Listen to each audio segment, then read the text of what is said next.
In the post-game interview after his team held off Colorado on Saturday, USC head coach Lincoln Riley was asked why his team is having the same defensive issues as last year.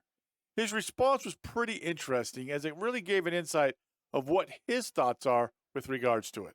It's not really the same issues. I don't agree with it. I feel like even right now when something doesn't go our way, it doesn't look like last year. Not to a trained eye, not to a coach. Okay, Lincoln, challenge accepted. I coached for 9 years, and I'm going to look at the film. And if I see things there that are more than missed tackles and not keeping Shedeur Sanders in the pocket, I'm going to call you out for it. And look, I get it. He's trying to be positive for his players. But when he's saying there's just a few things that we've got to correct and then we can put it all together defensively, I'm seeing things on film that are either being taught or allowed or are schematic issues. And that's why this video is being made.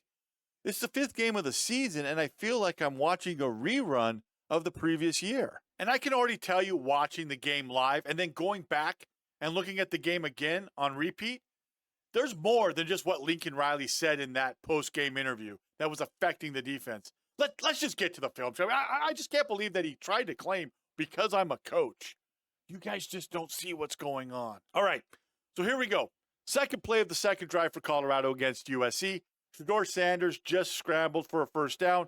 That's what Coach Riley had really mentioned. Remember, he said it was more about not keeping Shedeur in the pocket and missed tackles.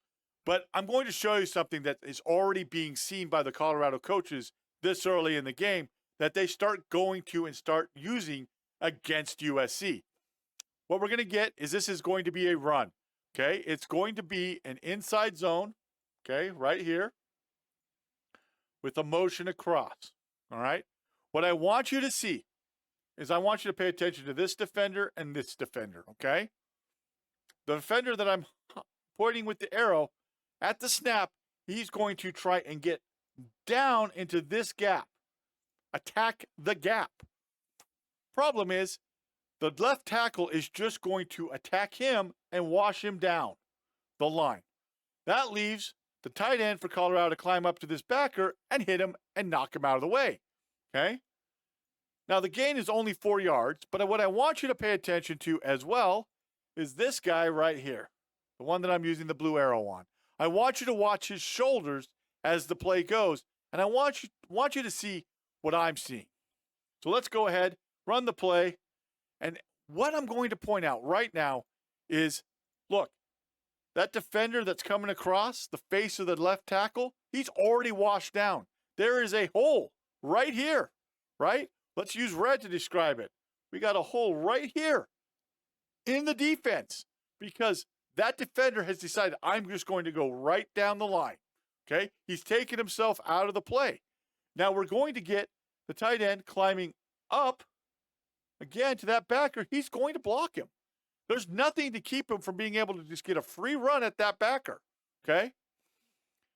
And the back's going to go ahead and run. But what I really want you guys to pay attention to is look at the shoulders of our defender here for USC. How is he looking? Is he kind of squeezing down, looking, being slow playing it? No, he's turned his shoulders and he's starting to run down, right? That's what I see. And here's the problem. Just remember, one of the best receivers for Colorado is running this motion out here. Okay? I'm sorry, the line got a little bit bigger. But he's running it right there. What if Shedeur Sanders had pulled the ball and thrown it out to him? All you've got is a safety against one of the best receivers for Colorado. Okay? So let's go ahead and go forward in the play, right? Shedeur Sanders hands it off. It's a 4-yard gain. And, that's a good gain on first down. And I know some of you are probably saying, but Big Ian, Shedeur didn't pull the ball. And you're right, he didn't. But I'll tell you one other thing. As a coach, if I was opposing USC and I was looking at that as an offensive coach, I go, hey, we need to go back to that play because they aren't even paying attention to the motion. They didn't even respect that motion. And that's what's going to happen, right? That's what I mean. It's important to know what is happening early on. What are your players doing? If I ever in a game saw a player doing what USC's players were doing right there, bet your bottom line, I'm going back to that play. And I'm telling Shedeur, pull the ball, throw it out there. Let's see what happens. But again, that's not a part of the problem that Coach Riley is saying. It's something that the coaches don't notice, right? Oh, and by the way, after that 4-yard run, this is USC's best defensive lineman who is right now looking at his wristband, trying to make sure that he has the correct defensive play call. But Colorado is already lined up, and they're going to start the play while he's still looking at his wristband. Don't believe me? Let's go ahead and take a look. Oh, crap, there's the play. It's starting. This is a consistent theme throughout this game as well. You would see USC defenders still looking at their wristbands. They would be out of position because they're getting the call or they're making sure that they know where they're supposed to be going with the call, and Colorado's going. They've got to simplify their defense against an up-tempo team. It's just a reality of life. But they're not doing that. So again, they're getting themselves into trouble. So here we go. Later in that same drive, we're going to get Colorado running the ball. So basically, we're going to get a double team block here by the right tackle and right guard. And they're supposed to be working up to this backer, okay? We're going to have the left guard and the center work right here, okay?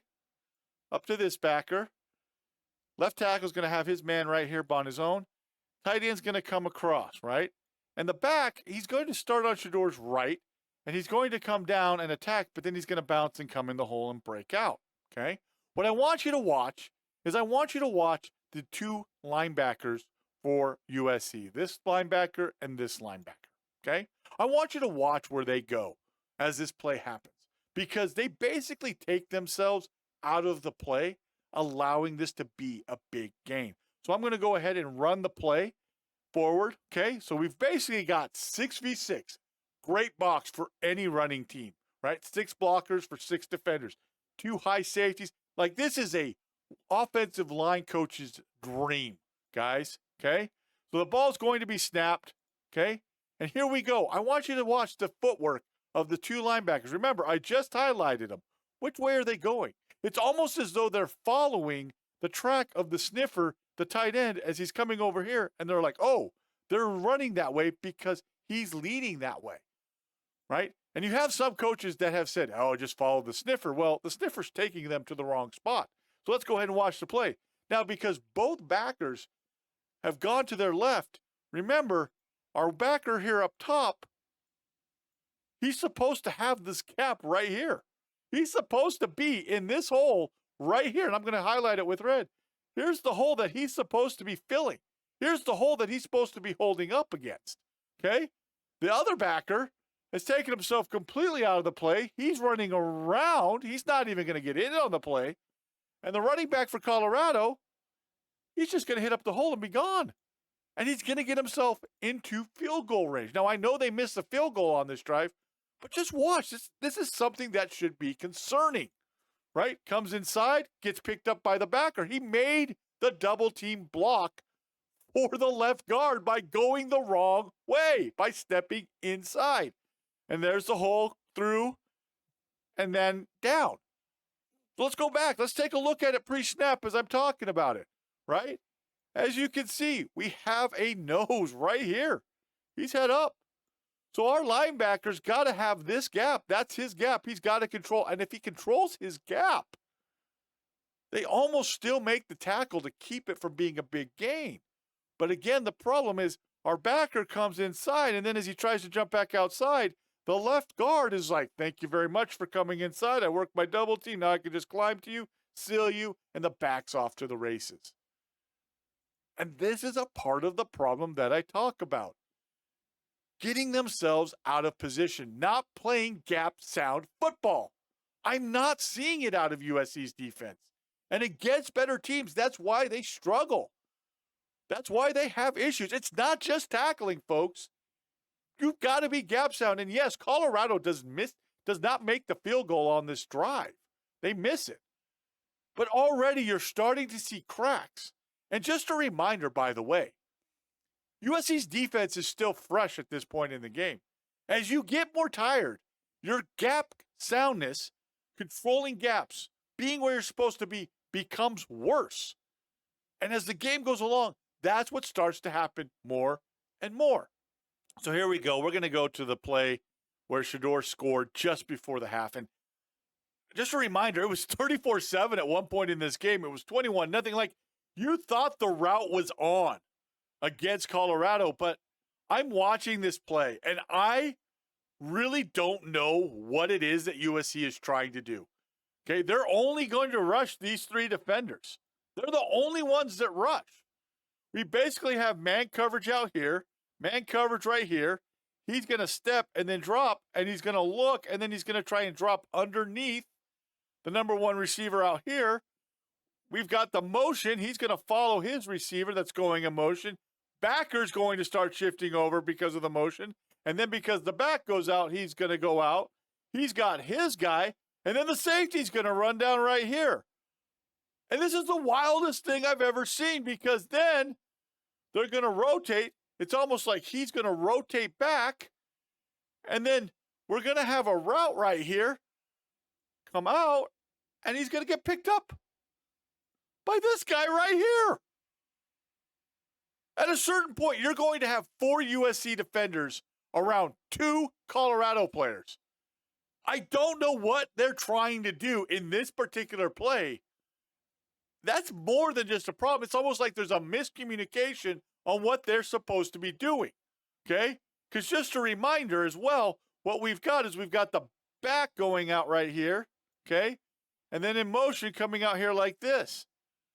You will literally have, guys, him, and him around this area, trying to stop these two guys. No wonder Shedeur Sanders scored. Let's watch the play.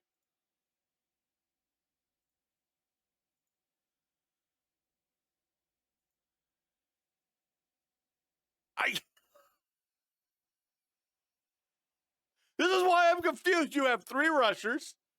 Everybody's going with the motion. Man. Oh, crap, I got to take this guy because someone's not taking the tight end because he's faking that he's blocking. He's just going. You've got him looking here. He's actually going to widen. Who's got the quarterback if the quarterback runs? Right, he's dropping back. Nobody. Is there a miscommunication? Is the safety supposed to rotate down? I think so. And it almost becomes like a man with you're matching the motion so that if they throw the screen out there, the safety's able to come down and help stop that screen. And then they all stay in man coverage. But there's nobody to run with the quarterback. And it really does become just, hey, he leaves the middle. It's off to the races. I just don't get it. And again, it's more than just saying, oh, we just didn't keep contained on the quarterback. Coach, your guys are not running the right play. You're almost to halftime and your guys aren't even running the right play. You have guys all out of position. That's just too easy. So I don't know why he keeps trying to argue that it's better than what we've seen. That's better? I'm not going to spend a lot of time on this clip, but remember when I said that coaches are paying attention to what the opposing players are doing and then making play calls? They might run the same play or might run a play that looks similar to it to take advantage of what they have seen the opposing team do. Well, I want you to pay attention to this guy. Remember, earlier I mentioned the defensive players are turning their shoulders. The USC ends or linebackers are supposed to be playing outside container, turning their shoulders whenever they see inside zone going away from them. Let's see what happens. Let's see what happens, shall we? Uh-oh. And because the tight end is now a viable pass threat, number 19 for USC has to widen with him. That leaves Shedeur the ability to pull the ball. He's going to take it, and he's going to run for a first down. All right, so here we go. Minute left in the third quarter. It's 48-21, and USC's never going to score again in this game. But remember back before the end of the first half, how that motion with the back going out to the same side, making 4 receivers, really put USC's defense into meltdown mode, allowing for that score? Well, guess what? Colorado remembers that. So they're going to send their back out in motion, but they're running a screen to the backside to the tight end. And Shedeur's going to carry out a pump fake to the back to really sell it and then throw back to the tight end. But what you're going to see is you're going to see this backer with the motion run out here. And then as the pump fake goes, he's going to shift over with the motion. But then as the pump fake goes, he's going to run over here. And all you have left is this guy to try and stop 3 offensive linemen and a tight end. Let's run the play so you guys can see. And just remember, this has all been seen before. this kind of meltdown on the defensive side, right? So everybody's running over. Oh, look, we've got all these defenders over there with the 4 receivers. You got one guy to the backside, almost gets the tackle, doesn't get there. It's a walk-in touchdown. Easy. Again, something that has been seen that is giving your defense issues. It's not just missed tackles. It's also schematics. I'm not going to belabor the point anymore.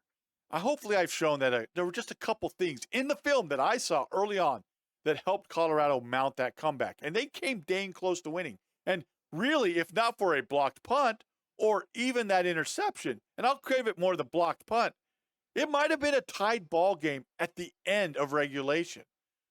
They missed a field goal, Coach. And for Coach Riley to sit there and say, well, it's because we're missing tackles. Well, yes, I get that. You are missing tackles. But one of the reasons your team is missing tackles as well, Coach, is you don't run the ball enough. Your defense is on the field a ton because you're going up tempo. And if the offense doesn't score, you're punting the ball back and the defense is back out there for more minutes than your offense is. I want you to remember that Colorado scored with less than 2 minutes to go in the game.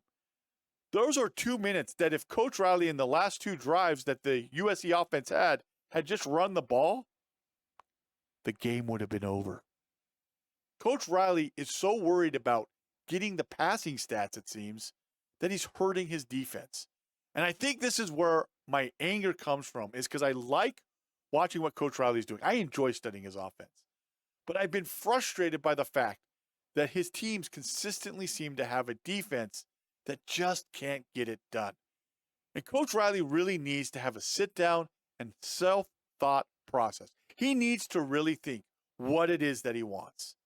Because right now, he has a quarterback that might win a second Heisman, but I don't think this team can win a national championship. That defense is not worthy of a top 10 team. They're going to run into a buzzsaw. Washington and Oregon are coming, Coach. And I don't know what you're going to do. The minute you play anybody with a strong defense, your team struggles. And if your defense can't get people off the field, if your defense is schematically, if they're stepping the wrong way, if they're taking themselves out of doing their jobs, you're going to lose. Coach, from one coach to another, I know that making this video probably will cost me if I ever try to coach again. But you cannot sit there and say that, oh, if you're a coach, you'll know that what's happening is better. I looked at that film. I am looking at it, and I'm seeing real issues. You and your staff need to have a real discussion and figure this out. If you've enjoyed this content, please make sure to let me know. This one was a really wild one, making this video. But guys, I really believe in it. If you want to check out more breakdown videos, make sure to check out the recommended video on the end screen. And we'll see you guys later.